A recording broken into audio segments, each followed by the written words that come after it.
It's officially July, which means that we're halfway through the year. And more importantly, the NFL returns this month. That's right, the Hall of Fame game is the end of this month, and it's time for you to start thinking about how you're going to dominate your fantasy football leagues. So join me for the 2025 Fantasy Football Tight End Rankings.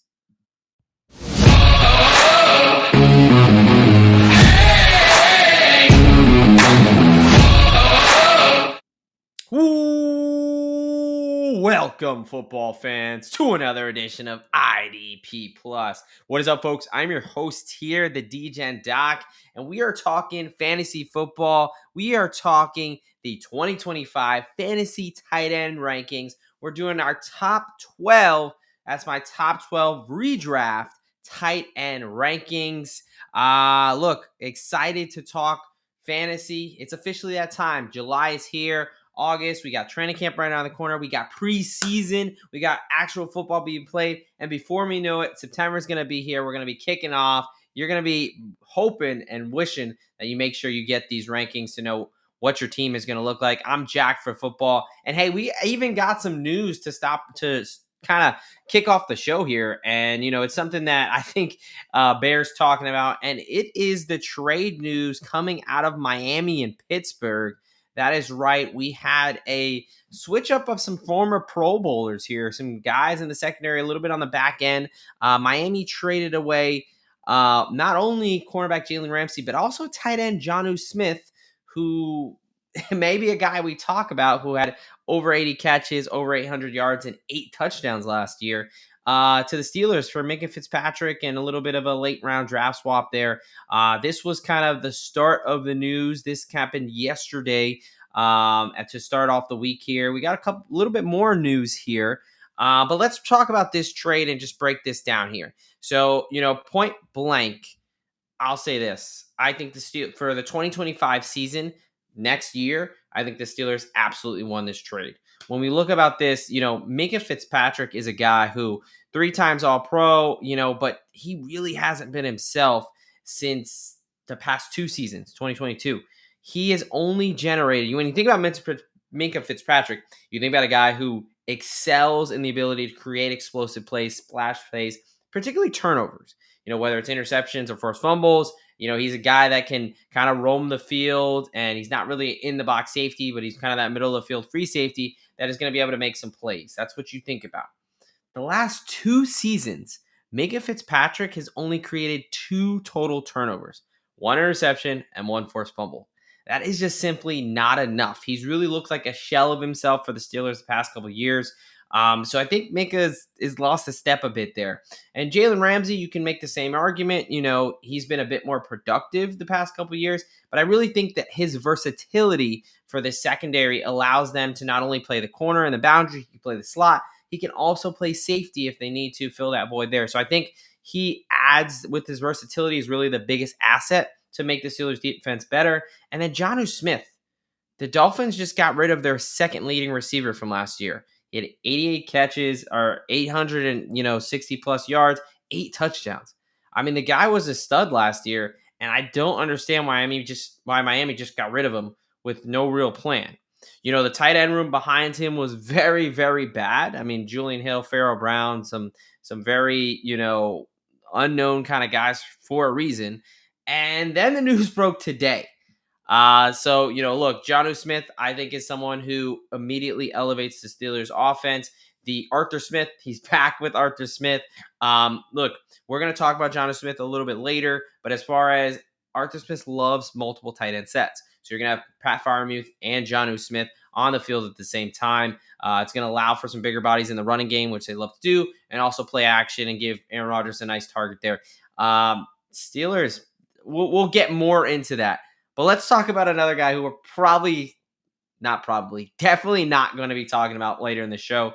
And that is the news that came out today that the Miami Dolphins are bringing Darren Waller out of retirement. That is right. Former Pro Bowler Darren Waller, who has spent the last year and a half, basically 2 years, as a rapper. I was going to say failed, but I'll let you be the judge there. That's him in a nice little music video he made. Some would say he washed up on South Beach, and that is what Darren Waller is doing. Maybe this is a PR stunt, free move to Miami, and he's getting some publicity for his rap career. But seriously, if this is the solution for the Miami Dolphins at the tight end one position, this is laughable. There is no way that you are going to replace Jonnu Smith and his production with a 33-year-old Darren Waller who retired, who quit from football. He said that he was playing in a game in 2023 against the Buffalo Bills, and he just was asking himself, why am I even out here? And now, after a year removed from playing, you think he's going to come back and be productive? I mean, people are talking about Darren Waller, he had 1,000+ yards, this and that. He has not even touched those numbers in 5 years. Look, folks, we have plenty of examples. Le'Veon Bell, Deshaun Watson. There's many more. You do not get better at football by not playing football. When has anybody taking time off and trying to come back ever worked out successfully? Especially for a guy who's 33 and has a myriad of injury concerns. So, look, just had to start with that. In my mind, overall take, Miami Dolphins got worse, really lost two key pieces and added a guy who's, kind of lost a step there. And the Steelers, I did think get better, especially with the addition of Jonnu Smith for basically free. All right, enough of that. Let's go ahead and get into the series here. And again, that we are talking tight end rankings. We are talking top 12 guys today. And we're specifically talking about the redraft format. So if for my dynasty guys, we did a whole series on Dynasty. We did all the positions. We did tight end, quarterbacks, running backs, wide receivers. We also did a combined, ranking top 25 players in Dynasty. So check out that series. But for my folks that are just focused on redraft, hey, I'm doing a new draft. Everyone's available, starting this year. This is for you. I will be knocking out tight ends. I'll be knocking out running backs at the end of the week. Derek is going to do quarterbacks and wide receivers, and then we're going to come together and do another combined ranking there. So really, with by the end of next week, these should be wrapped up for all our rankings. But today it's the tight ends. And redraft, we're just going to assume full point PPR. That's really kind of normal scoring standards, nothing too crazy there. But redraft, all we're focused on is this season as opposed to dynasty, having to worry about career longevity, player age, and all that nonsense. We are talking just redraft. And the way we're going to do this, it's top 12. So I'm going to go from 12 to 1. I'm also going to start with some honorable mentions, some guys who just missed the cut here. And without further ado, let's just go ahead and roll right into it here. Again, these are guys who just missed the cut for I believe is going to finish in the top 12 for the tight end position for the 2025 season. These are guys like, as you can tell, Tyler Warren, Colston Loveland, Jake Ferguson. No love for the rookies here. And I really think it's a little bit of, I'm not projecting a Trey McBride or a Brock Bowers type prospect coming out from either of these guys. Tyler Warren was a little bit more of the kind of specimen, athletic freak, but where is he really going to fit? I think it's a little bit of these aren't prospects that I believe are must hits in the fantasy market. Like, are they both good football players? Absolutely. But really the situation is not something I love for either player. We'll start with Tyler Warren there, who, did crush it at Penn State, the 23-year-old. He is a very good prospect, but this Colts offense is a giant mystery. I mean, you've got Anthony Richardson, AR-15, who cannot stay healthy. And is still trying to figure out his shoulder issue that sidelined him last year. Then you got Daniel Jones, which I'm not sure. As a Giants fan, I can confidently say that is not where you want to be. You do not want to be relying on Daniel Jones in any capacity. But these are guys that, are not the best at throwing the forward pass, and they have some ability with their legs. So I expect the Colts to be a run-heavy team. I expect Tyler Warren to help and produce in that way. But I do not see him being utilized a ton as far as getting a bunch of catches. And I really think it's going to be hard for that offense to sustain a tight end one with Tyler Warren, even if he is a good prospect. Similar with Colston Loveland there. Ben Johnson, you like how he took Sam Laporta and kind of turned him into, the stud that he is and utilized him. But Again, you have some really good wide receivers in Rome Odunze, Luther Burton. Um, oh, geez. And oh my goodness. It's the off season for me, so I'm gonna have to come back to that. But DJ Moore, yes, apologies. So DJ Moore there for Chicago. You also have Cole Kmet, and I think that's gonna be some real competition there. I don't know if Colston Loveland automatically comes in and gets the target share that's needed to kind of justify putting him in the top 12. Again, clearly some nice rookie prospects there, but I don't love either situation well enough that I think they're gonna hit the ground running and kind of put them above either of these guys. Again, Dynasty, different story, but for this season, I don't see it. And then Cowboys, Jake Ferguson dealt with some injuries, only playing 14 games last year. Dak had some injuries, which set him back. And really, it used to be, hey, it's CeeDee Lamb and, Ferguson over the middle. And that's pretty much it. Now you've got George Pickens. You add that layer of complexity to the passing game. Dak Prescott, we saw what happened when he went down. If he doesn't stay healthy, it kind of really destroys Ferguson's ceiling. Ferguson had his own health issues, so he's another guy who just missed out on my top 12 here. All right, getting to the guys that did make the cut. Before we do that and go into our first tier, I've got to tell you guys about some of the great things we got going on over here on IDP Plus. And first off, one of our great sponsors here, Fast Draft. That's right, Fast Draft Fantasy. Look, folks, it's in the name. Start drafting faster today.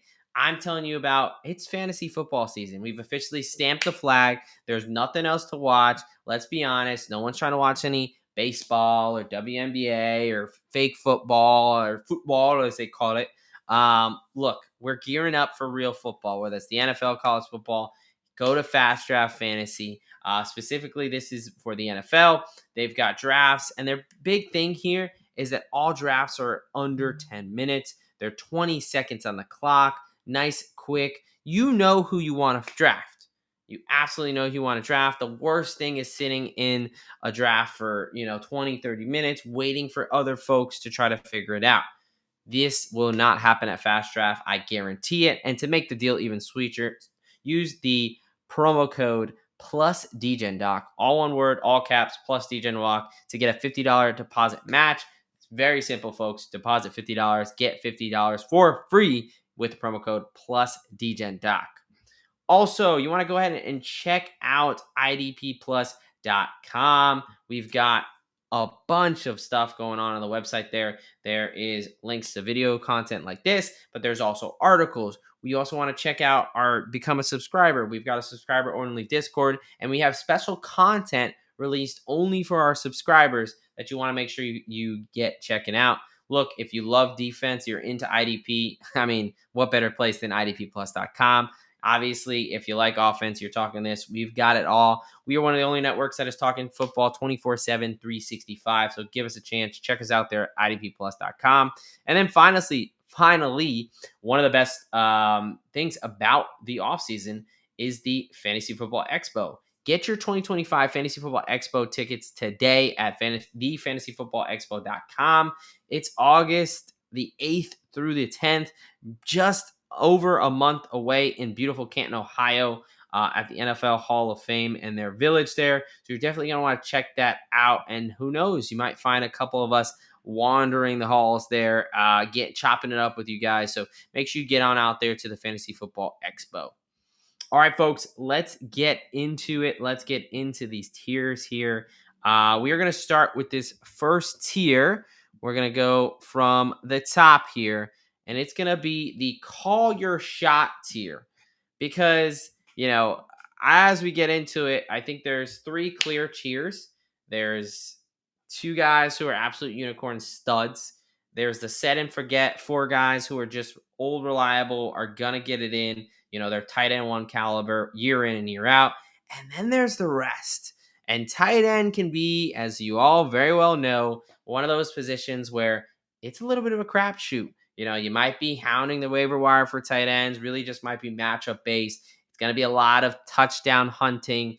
And so this is where you can call your shot. And that's kind of why I named it that tier. So starting with number 12, you've got Kyle Pitts. Look, I'll just rattle off the names and then we'll go through them a little bit individually, and I'll talk on each one. I'll briefly might spend some more time on other guys, but Kyle Pitts coming in at number 12, 11 new Pittsburgh Steeler Jonnu Smith, 10 Tucker Kraft, 9 David Njoku, 8 new Denver Bronco Evan Ingram, and then coming in at number 7 Mr. Mark Andrews. So let's start from the top. Let's talk about Mr. Kyle Pitts. Look, he's only 24 years old. I, as a Florida alum, Florida fan, I wanted Kyle Pitts to do very well. I was not one of those people that was bought in on Kyle Pitts.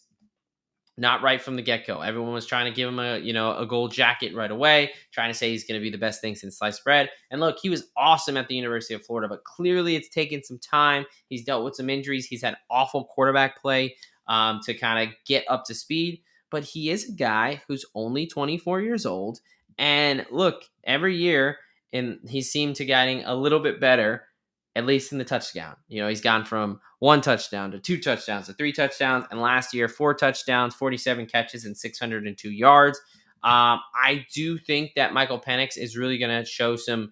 He's shown some potential, so I like the ability for some chemistry there. Pitts is still a young guy again at 24. I'm not quite ready to give up on him, and he's got some value now that it's been kind of years of people yelling at the rooftops, calling for this to be Kyle Pitts, tight end one season and all this nonsense, putting all these crazy projections. Now his value's dropped enough that, I think around where he's with the spot where he's going, I think there is some value for Kyle Pitts. So he comes in at number 12 for me. I do think it's both kind of a combination of, look, he's getting a little bit better each year as far as having some, at least a touchdown progression, right? He's still, almost 50 catches, 600 yards, 4 touchdowns. That's not bad for a tight end. I do expect those numbers to go up next year. And I just like the chemistry they're building with Penix. So give me Kyle Pitts at number 12. At number 11, talked about on the top of the show, but Jonnu Smith now with the Pittsburgh Steelers. Obviously in Miami, he kind of came alive. So he was a few years ago with Arthur Smith, 2 years ago when he was at the Atlanta Falcons. He was basically performing as well as, if not better than Kyle Pitts. So he's kind of worked in that 2 tight end situation with Arthur Smith. He's got that familiarity there. But, the Steelers, they've got DK Metcalf, and they really don't have anybody else. They've got Robert Woods, they've got Roman Wilson, they've got Calvin Austin, but they don't have a set second receiving threat. I mean, Jonnu Smith was just that for the Miami Dolphins. A little bit having to do with Jalen Waddle injury and Tua going down and this and that. But why can't he be have a similar target share that he did in Miami with Pittsburgh? I know Pittsburgh is going to want to run a lot of 2 tight end sets. So yes, Freiermuth is going to take a little bit away from that. But I think they're still going to be both on the field a large majority of the time. Arthur Smith loves his tight ends. I think they're both going to be out there to block, to, play action and whatever. But he's clearly the better receiving threat out of the 2. And Aaron Rodgers loves a big body target over the middle, especially around the red zone. So, yes, Jonnu Smith absolutely lowered in fantasy value for me. I had him, we were talking Dynasty, but coming in before this trade, I had him a lot higher up and where I liked him. However, I don't want to overreact here. I do still think he provides some value. He comes in at number 11 for me. I want to kind of see how that's going to work, but I'm not ready to completely, say he has no fantasy value. I think there's a bit of an overreaction that's going on right now. We'll kind of see where the dust settles when this draft is, and how where he's starting to get drafted at, because everyone had him a little bit higher. Well, kind of one of those top 5, top 10 definitely guys, and now people are talking about he's undraftable. I'm not going to go that far. I still think that there could be some value there. Just kind of want to see where he lies, but I think he's going to come out at number 11 for me is Jonnu Smith. Then we've got, Tucker Kraft, David Njoku coming in at 10 and 9. Look, Tucker Kraft, he is a guy who the Packers run plays for. He's somebody that this Matt LaFleur and this offense, they game plan with him in it. And, you had Luke Musgrave, who was the higher draft pick, who they thought was going to come in. He's dealt with a lot of injuries, and Tucker Kraft's kind of just outplayed him on the field.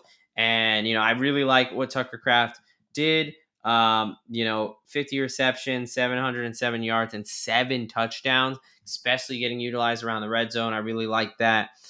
David Njoku, he's been a consistent guy. Last, 2023, 81 catches, 882 yards, 6 touchdowns. And then last year dealt with some injuries, only 64 catches, 505 yards, and 5 touchdowns. Again, a little bit of who exactly is going to play quarterback for the Cleveland Browns. They've got Joe Flacco, Kenny Pickett, Shooter Sanders, Dylan Gravo. Either way, whether it's a rookie or a guy like Flacco or Pickett, I think they're going to have to utilize the tight end. And Juku is kind of one of those steady guys who's been productive. Again, he even dealing with some injuries, was able to put up some respectable numbers. So he's just a guy that, really is going to have a hard time, I think, getting off this list. Again, tight ends can be very volatile. He does add some stability there. So David Njoku, I think, is a fine option and comes in at number 9. All right, at number 8, Evan Ingram. This is a guy I want to kind of spend a little bit more time talking about. Last season in Jacksonville, he was a little bit disappointing. Only played 9 games. Had some injuries. 47 reception, 365 yards, and only 1 touchdown. Definitely disappointing. However, he kind of was dealing with that hamstring, and it kind of led to some other things. I will tell you, injuries being my thing. Hamstrings, number 1 most burdensome injury in the NFL, especially if you try to rush back from them, which is what he did. It really just lingers and kind of can mess up really your whole season, as we saw here.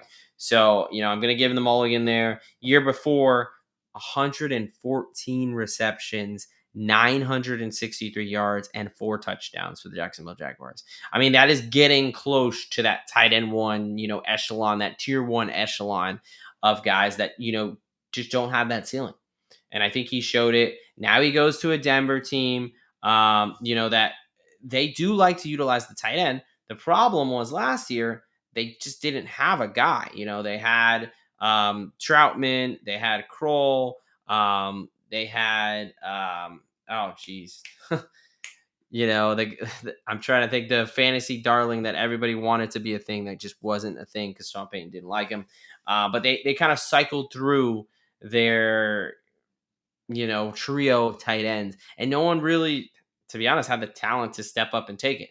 Now, Bo Nix, a guy, going into his second year, someone who can absolutely utilize the tight end. I think there's going to be touchdown opportunity there. And I think Sean Payton is really just a good coach who had a plan similar to, hey, look, you say he went out and he got Alvin Kamara maybe a little bit ahead of market because he had a plan for him. He made it a point to go out and get Evan Ingram. He calls him the Joker, his Joker and whatever. But I mean, this guy who already had over 100 catches, 114 catches just 2 seasons ago.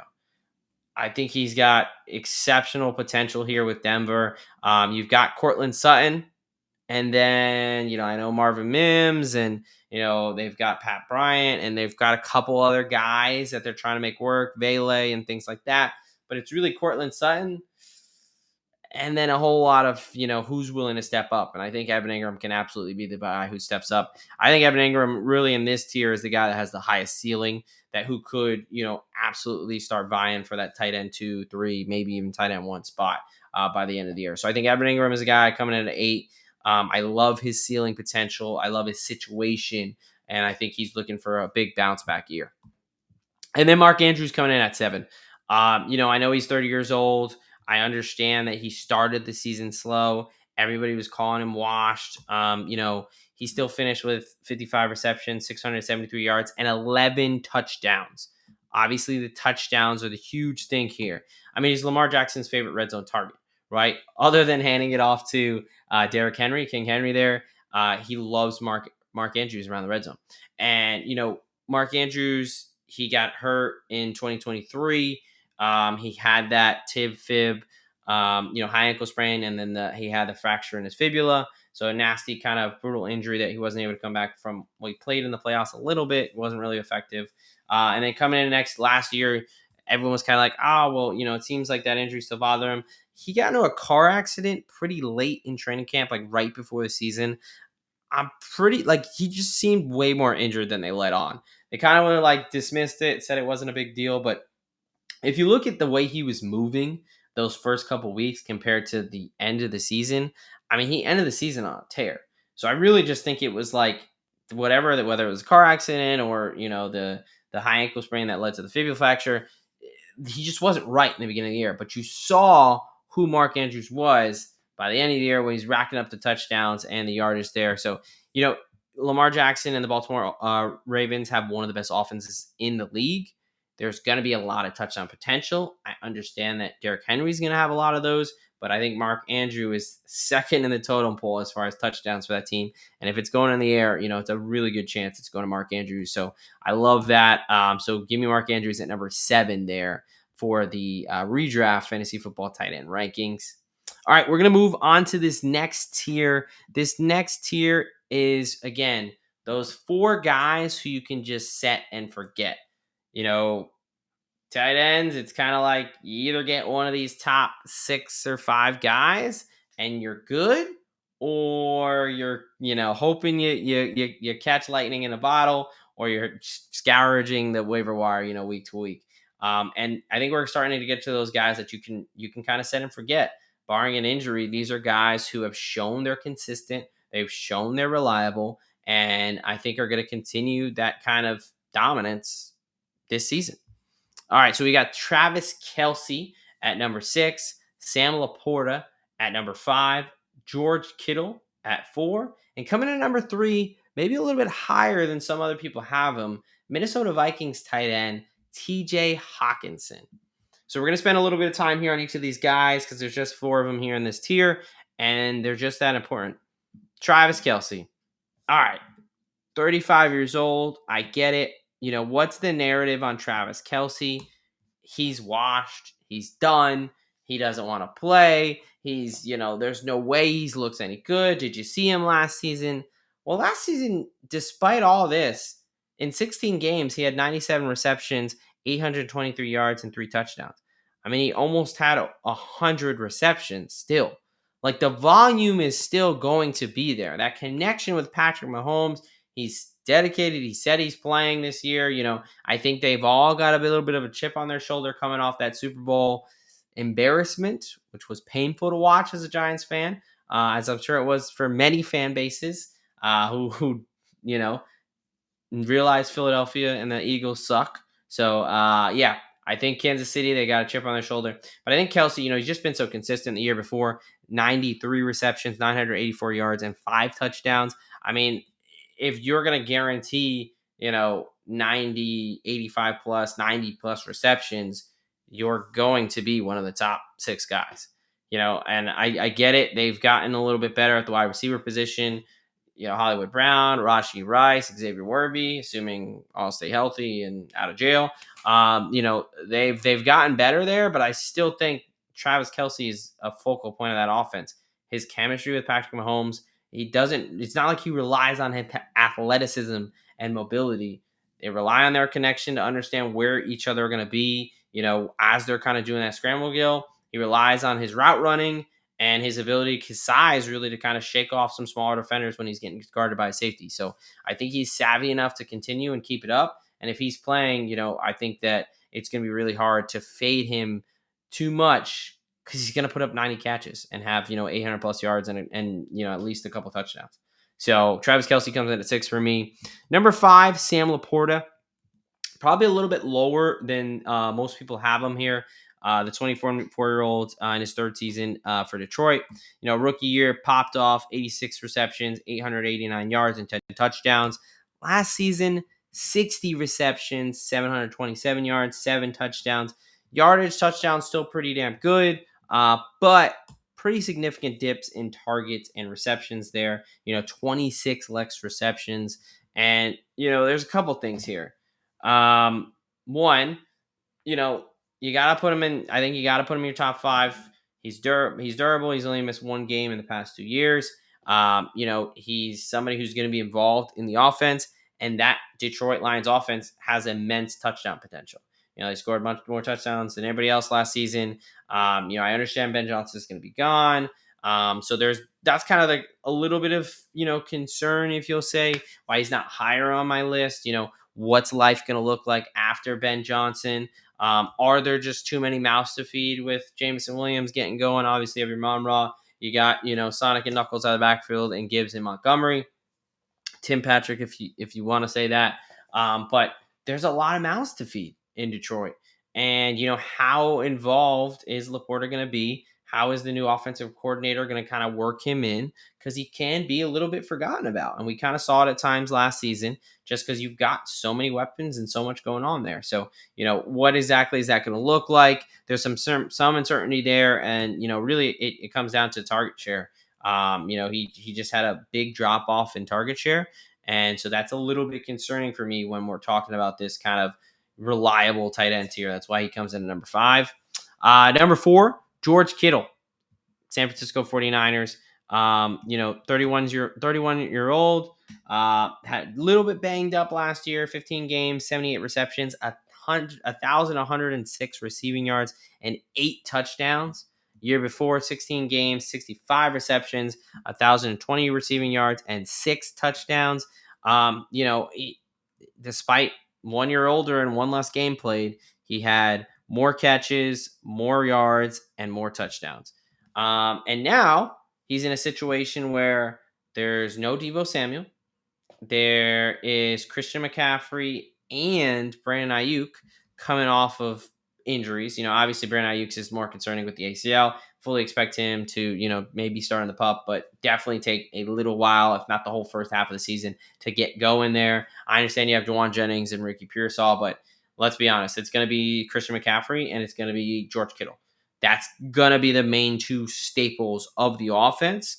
And, why can't George Kittle kind of put up like a Brock Bowers year we saw last year, or Trey McBride year? He's went for over 1,000 yards the last 2 seasons. He upped his receptions and touchdowns. He's just going to get a shit ton of volume, and he's an absolute stud. Again, you have the fear of, is he going to throw me on my ass because he's such a good blocker? Is he going to cause havoc that way? And then you've got to try to figure out how you're going to cover him once you've kind of made that determination he's not going to run me over, right? So George Kittle, absolutely a guy who can have tight end 1 potential. He's got a really large ceiling for next season. He's going to be a giant focal point of this offense. So I love George Kittle here. He comes in at number 4 for me. It was a really close fight between Kittle and Hawkinson, TJ Hawkinson for 3. I really am high on kind of both these guys, and Kittle and Hawkinson, but ultimately TJ Hawkinson got the nod for me. 28 years old, a little bit younger here, although only 10 games played, 40 receptions, 455 yards, and no touchdowns last season. But the year before, 96 receptions, 960 yards, and 5 touchdowns. A couple things. One, last season, Hawkinson was coming off the ACL and I believe MCL tear. So he, year 1 after a major injury like that, major knee ligament injury, typically something you want to fade. And typically something I almost always advise unless the situation is perfect. But their research shows pretty significant drop off. Year 2, however, it can take up to 2 years after an ACL tear for normal movement to return for professional athletes. We're not talking about, grandma, grandpa here. This is year 2. Year 2 coming off the big injury. And also, you look at the situation. You've got J.J. McCarthy, who's, out with the meniscus tear all last year. It's basically his rookie season. And what do rookie tight ends need? They need a safety valve, or excuse me, rookie quarterbacks need. They need a safety valve. They need a tight end over the middle they can, get out of trouble and throw the ball to. He's a guy who played with Colston Loveland. He played with some decent tight ends there, so he knows how to, target the tight end. I really think Hawkinson's going to come back healthy, look like his old self, and he's going to benefit from, having a quarterback that, yes, Justin Jefferson is absolutely going to get his. But, after Jefferson, a lot of people will immediately think Jordan Addison. I think it's going to be TJ Hawkinson, especially having that kind of at least inexperienced quarterback in JJ McCarthy, being able to rely on the tight end over the middle. I just think he's going to get a crazy amount of volume. I think he's going to be, a situation where we'll see where the Vikings are at. Obviously, he had a great year last year with Sam Darnold. You're kind of rolled out JJ McCarthy now, and what's that team going to look like as far as how are they going to outperform their expectation again? But I think that whether they're throwing because they're down or they're just throwing at any point in the game, I really do think TJ Hawkinson is going to be the second receiving threat on this team, and all the attention is going to be on Justin Jefferson, Jordan Addison. So I think he's going to have some favorable matchups. And I think just given the quarterback situation, he's going to get a huge target share. So that's ultimately why I want TJ Hawkinson at 3. All right. The big reveal that is ultimately not a reveal. I mean, let's be honest. You know who the two guys in tier 1 are going to be. It's the Unicorns. It's Trey McBride and it's Brock Bowers. And I mean, we're really talking about splitting hairs here as far as who the best fantasy tight end here is for 2025 because they're both studs. They're both absolute beasts at their position. They're both in their own tier and for good reasons. Both of them, are the only ones that had over 100 receptions. Trey McBride, 25-year-old for Arizona, coming into his third year now, but last season, 16 games, 111 receptions, 1,146 receiving yards, 3 touchdowns. Year before, in 17 games played, 81 receptions, 825 yards, 3 touchdowns. So, the receptions, the yards, they went up pretty significantly, still at the 3 touchdowns there. And then you have Brock Bowers, the absolute insane rookie year. I think he was either second or third in rookie, just receivers or rookie players in receiving yards, right behind Brian Thomas and maybe Malik Neighbors. I'm trying to remember there, but I know he was either second or third. 112 receptions, 1,194 receiving yards, and 5 touchdowns for Brock Bowers. Now, here's kind of ultimately why I went Bowers 1 and Trey McBride 2. Trey McBride absolutely, I think you can make the argument that he's the focal point of the Arizona Cardinals offense with, Kyler Murray and such. He's 111 receptions, over 1,000 yards there. That's nothing to, scoff at, right? The touchdown potential. We now have 2 years worth of data saying that for whatever reason, whatever witchcraft or force field is going on with the end zone, Trey McBride has a little bit of a hard time finding the end zone.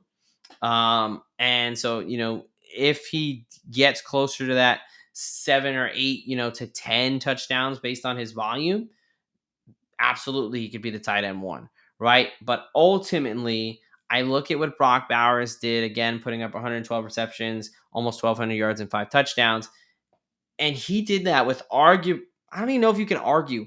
Let's just say absolutely god-awful quarterback play. One of the worst quarterback rooms I've ever seen, whether it was Gardner Minshew, Aiden O'Connell, or for the love of goodness, all things that are good and holy, please do not let Desmond Ridder get another snap in the NFL. But, those were the 3 guys who were thrown to him. Now you bring in Pete Carroll, a competent head coach. You bring in Geno Smith, a competent quarterback. And I think they're going to, yes, you got Ashton Jeanty there, and they're going to try to run the rock and things like that. I think that's only going to open up space in the play action game. I think it's going to open up, to some eyes that are going to be taken away from Brock Bowers. And Brock Bowers is the number 1 target in this offense. He is the wide receiver 1. He is the main target. I like Jacoby Myers and a couple of those other wide receivers out there, but it is the Brock Bowers show, and Pete Carroll and Geno Smith are going to get him the damn ball and let him work. So, if he was able to put up that monster of a year with such awful, disgusting quarterback play, he's got to be the number 1. He just has to be. He had the best year with awful, awful situation around him, and the situation got better. So Brock Bowers for me, absolutely the smash number 1 tight end on this rankings here. But him and McBride are they're in a tier of their own. You can make an argument for Kittle and Hawkinson, but at this point, it's McBride, it's Bowers, and then it's everybody else. So those are your top 12 2025 redraft fantasy football tight end rankings there. Great talking ball here. Hope you enjoyed the show. Again, this week, late in a couple days, I'm going to do the running backs, same format. I'm going to go top 15 for them, just a little bit more there. We'll be talking redraft. Like I said, Derek is knocking out quarterbacks and wide receivers. And then we're going to come together probably right after the 4th of July, or like one of those days on the weekend there. We're going to knock out our top 25, overall rankings. Who's the best? Look, folks, football is right around the corner. Get jacked, get excited. Content is going to start really picking up here. It's time. It's time to lock in. It's time to lock in fantasy. If you're interested on the gambling betting side, we are as well. I help run the IDP Plus Bets channel. We're going to be doing division previews, team previews. We're looking at futures. We're going to be talking a little college football. We're getting into it. It is that time. So you're going to want to lock in here. Do turn on the notifications. Make sure you like and subscribe if you enjoyed this video. Subscribe to IDP Plus. Subscribe to IDP Plus Bets, and get ready to start crushing your fantasy leagues. And let's get jacked up for football. Of course, hey, 4th of July, be safe, have fun, help celebrate this great country that I, absolutely love, proud to serve. So enjoy yourself. Have a great 4th of July. Running backs episode is going to be dropping soon, and we'll get back up with that top 25. And then we're going to keep the content train rolling. All right, folks, from the DGen Doc here at IDP Plus Bets and IDP Plus. I am out of here. Thank you for watching the IDP Plus YouTube network. If you enjoyed this video, give it a thumbs up and don't forget to subscribe to our channel. Be sure to tap the bell icon to get notified whenever we upload new content.